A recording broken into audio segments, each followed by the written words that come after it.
The spotlight hit the stage in the elementary school auditorium, and 8-year-old Emily beamed as she held up her colorful crayon drawing for everyone to see.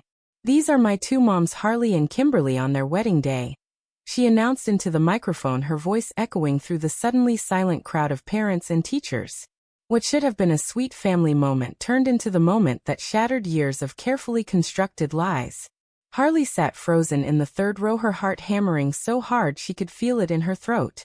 Beside her, her mother Margaret clutched the program, so tightly the paper crumpled, while her father Pastor John stared straight ahead, his jaw locked in that familiar way that meant storm clouds were gathering. The applause that finally trickled out sounded hollow, like polite strangers clapping at a car wreck. Harley's mind raced back to the promise she had made a decade earlier, the one that had kept her marriage to Kimberly hidden from the entire town. Now that promise lay in pieces on a piece of construction paper covered in bright pink hearts and two stick-figure brides holding hands. Emily waved the drawing proudly, completely unaware that her innocent pride had just lit the fuse on a family bomb. Harley forced herself to smile and clap along with everyone else, but inside she was already calculating the damage. The whispers started immediately. 2 rows back, someone muttered, "Two moms?" And the sound carried like smoke through the auditorium. By the time the lights came up, Harley knew the secret they had guarded so fiercely was already spreading through the small Texas town faster than Sunday gossip after service.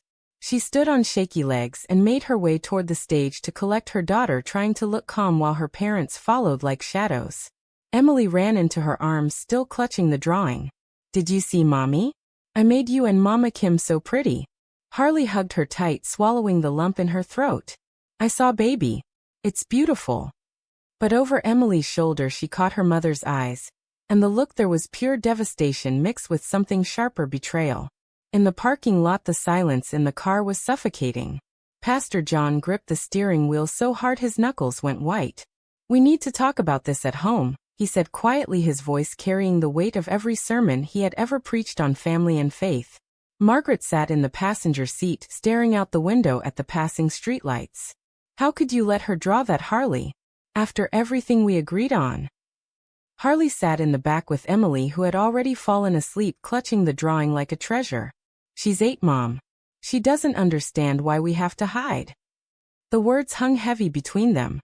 When they pulled into the driveway of the big white house with the cross on the porch, Harley carried Emily inside and tucked her into bed, kissing the drawing before setting it on the nightstand. Downstairs, her parents were waiting in the living room, the same room where they had once celebrated her high school graduation, and where she had first lied about her relationship with Kimberly. "This changes everything," her father said the moment she walked in. "The church, the community, our reputation. Do you have any idea what people will say?" Harley sank into the armchair, feeling the years of hiding pressed down on her like stones. She thought about Kimberly waiting at home in their little apartment across town, the one they had rented so no one would connect the dots. Kimberly, who had been so patient through every holiday spent apart, every family photo where Harley stood alone. "I never wanted Emily to lie," Harley said, her voice cracking. "She loves both of us. She deserves to say it." Margaret wiped her eyes. "We love you, Harley. That's why we protected you. The Bible is clear on this. We were trying to give you a chance at a normal life in this town." Harley felt the familiar twist of guilt and anger rising together. No one was screaming yet, but the tension crackled like static before a storm. She knew this was only the beginning. Outside, the wind picked up, rattling the windows as if the whole town was already whispering her name. The next morning, Harley woke to the sound of her phone buzzing nonstop with texts from church friends and distant relatives. "Is it true? Praying for your family. Call me." She silenced the phone and stared at the ceiling, remembering the day she had met Kimberly 8 years earlier at a college art exhibit in Austin. Harley had been studying business to please her parents while secretly taking every art class she could. Kimberly was the bold, confident sculptor with paint always under her nails and a laugh that filled rooms. Their first conversation had lasted 3 hours, and by the end Harley knew she had found the missing piece of herself. They had kept it quiet at first, dating in secret drives to the lake, stolen weekends in small motels.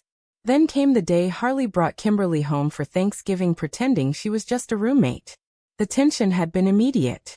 Her father's polite smile never reached his eyes, and her mother had spent the entire meal quoting scripture about marriage.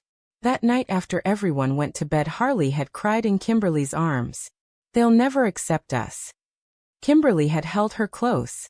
"Then we'll build our own family. But I won't live in the shadows forever, Harl." Yet they had.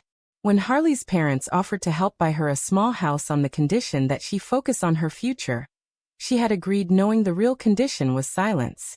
2 years later, when they decided to adopt Emily, the paperwork had been filed under Harley's name only. Kimberly had signed as close friend, because that was the only way the agency in their conservative county would approve it. Emily had come home at 6 months old with big curious eyes, and Harley had promised herself she would find the right time to tell the truth. But the right time never came. Every Sunday at church her father preached about the sanctity of traditional marriage, and Harley sat in the front pew smiling while her heart broke a little more. Kimberly stayed home those mornings painting in their apartment, and waiting for Harley to return with stories of how she had once again pretended to be single. The arguments between them had grown sharper over the years. "I can't keep being your secret wife," Kimberly would say, her voice trembling. "Emily is starting to notice. She asks why I never come to Grandma's house." Harley would pace the small living room. "You know what it would do to my dad's position.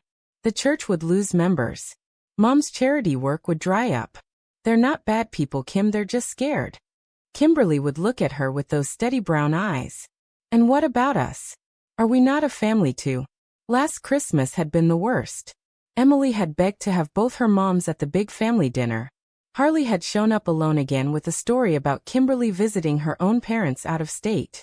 Emily had cried herself to sleep asking why Mama Kim wasn't allowed to come. Harley had driven home that night and found Kimberly sitting on the couch surrounded by half-wrapped presents for a family she wasn't allowed to see. "I'm tired, Harl," she had whispered. "I love you, but I'm so tired of being invisible." Now, with Emily's drawing making headlines in their small town, Harley realized the exhaustion had finally caught up to all of them. She dressed quickly and drove to the apartment where Kimberly was already pacing the kitchen with coffee in hand. "The whole town knows," Harley said the moment she walked in. Kimberly set the mug down and pulled her into a tight embrace. "Then maybe it's time we stop running." Harley buried her face in Kimberly's shoulder, breathing in the familiar scent of paint and lavender. For the first time in years, the idea of stopping didn't feel like betrayal. It felt like breathing. But downstairs her parents were already fielding calls from the deacon board, and the weight of their disappointment pressed on her chest like a stone. No one was completely wrong. Her parents had only wanted to protect the life they had built. Harley had only wanted to protect the love she had found. Yet someone was always going to get hurt. By Monday afternoon, the whispers had turned into open stares at the grocery store. Harley pushed the cart with Emily chattering happily beside her, completely oblivious to the way Mrs. Thompson from the choir crossed the aisle to avoid them. "Mommy, why is everyone looking at us funny?" Emily asked, clutching the now famous drawing she had insisted on bringing everywhere. Harley knelt down in the cereal aisle, forcing a smile. "Some people are just surprised, sweetheart. But we're still the same family." Emily nodded solemnly. "Because families come in all shapes, right? That's what Miss Garcia said at school." Harley's throat tightened. Miss Garcia, the art teacher, had been the one to encourage the family drawing project. She had no idea the firestorm she had ignited. Back at her parents' house that evening, the family meeting felt more like a tribunal. Pastor John sat at the head of the dining table with his Bible open while Margaret poured sweet tea with shaking hands. "We've prayed about this all day." Her father began, his voice measured and calm, the same tone he used for difficult sermons. "The Lord calls us to love the sinner but hate the sin. We love you, Harley. But this lifestyle cannot be celebrated in our home or our church." Harley sat across from them, Kimberly beside her for the first time in years, holding her hand openly on the table. "Dad, it's not a lifestyle. It's who I am. Who we are. Emily is happy and healthy and loved by both of us." Margaret dabbed her eyes with a napkin. "And what about the example you're setting? The other families at church look up to us. If they see us accepting this, what message does that send to their children?" Kimberly spoke up, her voice steady but gentle. "The message that love is love? That a child can have 2 moms and still grow up strong and kind." The debate stretched for hours, circling the same points without resolution. Harley's father quoted Leviticus while Harley countered with stories of the unconditional love Jesus showed to outcasts. No one raised their voice, but the words cut deeper than any shout ever could. Margaret finally stood up, her face pale. "We raised you to honor your family, Harley. By hiding this, we were giving you time to repent. Now the whole town thinks we've been lying too." Harley felt the sting of truth in that. They had all been lying in different ways. Her parents to their congregation. Harley to herself. Even little Emily had been taught without words that her second mother was something to be ashamed of. Later that night, after they left, Harley and Kimberly sat on the porch swing at the apartment listening to the crickets. "I can't lose them," Harley whispered. Kimberly rested her head on her shoulder. "But you're losing pieces of yourself every day. You keep pretending. And you're losing me a little too." Emily slept inside, dreaming of two brides in white dresses. Harley closed her eyes and for the first time wondered if protecting her parents' image had cost her own family more than she had realized. The next morning, a letter arrived from the church board requesting a private meeting with the family. The storm was only beginning. The church board meeting took place in the same fellowship hall where Harley had attended vacation Bible school as a child. She sat between her parents with Kimberly on her other side, their hands linked openly now. The deacons asked careful questions about the situation, never once using the word lesbian, as if saying it aloud might make it more real. "We're concerned about the message this sends to the youth group," Deacon Harris said, adjusting his tie. "Pastor John has always been a pillar of traditional values." Harley's father nodded slowly. "And I still am. But my daughter is struggling and we're trying to guide her back."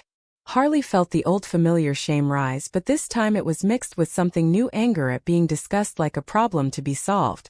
"I'm not struggling, Dad. I'm living my truth. And Emily is thriving because she has two parents who love her." The room grew tense. One of the older deacons cleared his throat. "Perhaps a leave of absence for you, Pastor, until this settles. For the good of the church." Margaret gasped softly.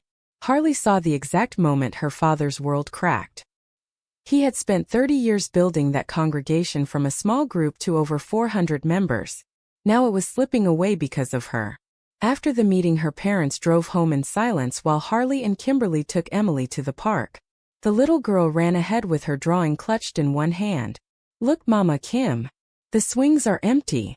Kimberly pushed her on the swing while Harley watched from the bench, feeling the weight of every choice she had made.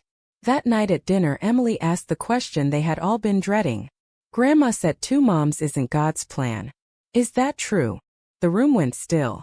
Harley set her fork down carefully. "God made all kinds of families, sweetheart. What matters is love." But Emily's eyes filled with tears. "Then why does Grandma cry when she sees my picture?" Harley had no answer that wouldn't break more hearts. Later, Kimberly pulled her aside in the kitchen. "We can't keep doing this to her, Harl. She's confused and it's our fault." Harley leaned against the counter, exhaustion pulling at every muscle. "If I come out completely, my dad might lose everything. The house, the ministry, the respect of everyone he knows." Kimberly touched her face gently. "And if you don't, we lose each other piece by piece." The following week, the local newspaper ran a small article about the family drawing that sparked community discussion. Harley's phone rang constantly with reporters and old classmates. Her mother stopped answering calls from the ladies' Bible study. At school, Emily came home quiet for the first time ever. "Some kids said I can't play with them because my family is weird." Harley held her daughter close, fighting back her own tears. That evening, she drove to her parents' house alone. Her father met her on the porch, looking older than she had ever seen him. "I've been thinking about what you said," he told her quietly. "About love. But the Bible is my compass, Harley. I can't just throw it away." She nodded, understanding the depth of his conflict, because she felt the same pull in opposite directions. "I know, Dad. I'm not asking you to. I'm just asking you to love us anyway." He didn't answer, but the way he squeezed her shoulder before she left felt like the first crack in a wall that had stood for years. Back home, Kimberly waited with open arms. "Whatever happens tomorrow, we face it together." Harley nodded, knowing the school art show finale was only days away, and Emily wanted to show her drawing again. This time there would be no hiding. The final art show was held on Friday night in the same auditorium where everything had started. Harley and Kimberly sat together in the front row for the first time ever while her parents chose seats near the back. Emily stood on stage beside her teacher, holding the drawing high. This is my family, she said again, but this time her voice was stronger. Two moms who love me and each other. The applause was scattered but genuine. A few parents even stood up. Harley felt tears slip down her cheeks as Kimberly squeezed her hand. After the show, the four of them met in the parking lot, her parents approaching slowly. Margaret reached out and touched Emily's hair. Your drawing is very pretty, sweetheart. Emily beamed. Thanks, Grandma. Can we all have dinner together now? The question hung in the cool evening air. Pastor John looked at Harley, then at Kimberly, and for the first time his expression softened. Maybe we can try, he said quietly. It won't be easy. The church is divided. Some members left. But you're my daughter and this is my granddaughter. Margaret nodded, wiping her eyes. We've been so afraid of losing everything that we almost lost you. The conversation that followed was the most honest they had ever had. No raised voices, just raw admissions. Her father admitted the image had become more important than the people. Her mother confessed she had prayed every night for Harley to change, because she didn't know how to support something she had been taught was wrong. Harley told them how every secret holiday had chipped away at her soul. Kimberly shared the pain of watching her wife choose family loyalty over their marriage again and again. No one walked away victorious. But something shifted. They agreed to family counseling starting the next week, and her parents invited Kimberly to Sunday dinner for the first time. It's a start, Harley whispered to Kimberly that night as they lay in bed listening to Emily's soft breathing from the next room. The next morning the church announced that Pastor John would be taking a sabbatical to focus on family matters. The town was still talking, but the conversations were changing from judgment to curiosity. Harley stood on the porch watching Emily draw a new picture, this time with 4 stick figures holding hands under a rainbow. Look, Mommy, Emily called. Now everyone is smiling. Harley smiled back, feeling the weight she had carried for years finally beginning to lift. She had lost some things: the perfect family image, her father's flawless reputation, the comfort of silence. But she had gained something deeper: honesty with herself and the people she loved. Kimberly stepped outside, wrapping her arms around Harley's waist. We did it, she murmured. Not perfectly, but we did it. 6 months later the leaves were turning gold, and the small Texas town had settled into a new kind of normal. Harley and Kimberly had moved into a bigger house on the edge of town with a yard big enough for Emily to run and paint, and be exactly who she was. Pastor John still preached on Sundays, but his sermons now included stories about grace and complicated love. Margaret had joined a support group for parents of LGBTQ children, and though she still carried her Bible everywhere, the pages were now marked with verses about compassion as well as conviction. The family dinners were still awkward sometimes, but they happened every Sunday without pretense. Emily's new drawing hung in the living room, 2 brides and 2 grandparents all smiling under the same sun. Harley stood at the kitchen window watching Kimberly and Emily plant flowers in the backyard. The guilt she had carried for so long had transformed into something quieter: responsibility. She no longer asked herself if she had done the right thing by hiding for so many years. Instead, she asked what she could do now to make sure no more lies were needed. Her father called that afternoon. The board voted to keep me on, he said, his voice lighter than it had been in months. Some folks left, but more have stayed. Turns out people are hungrier for honesty than perfection. Harley smiled into the phone. I'm proud of you, Dad. He paused. I'm proud of you too. It took courage to stand up. More than I had. When she hung up, Kimberly came inside, wiping dirt from her hands. Everything okay? Harley pulled her close, breathing in the scent of earth and fresh starts. Better than okay. Different. But better. That evening they sat on the porch swing, the 3 of them, Emily nestled between her mom, swinging her legs. I love our family, she said simply.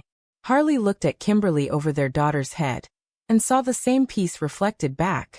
The journey hadn't ended in victory or defeat. It had ended in acceptance, the kind that comes after losing pieces you thought you couldn't live without and discovering you were stronger for it. They had each taken responsibility for their choices: the parents for prioritizing image, Harley for waiting too long, Kimberly for staying when it hurt. No one was completely right.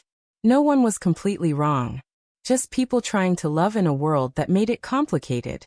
As the sun set, painting the sky in soft pinks and oranges, Harley realized the real awakening wasn't about winning the argument. It was about choosing to keep loving even when the cost was high. In the end, was the family's decision to hide the truth truly protecting their values, or did it ultimately destroy the very family they sought to save?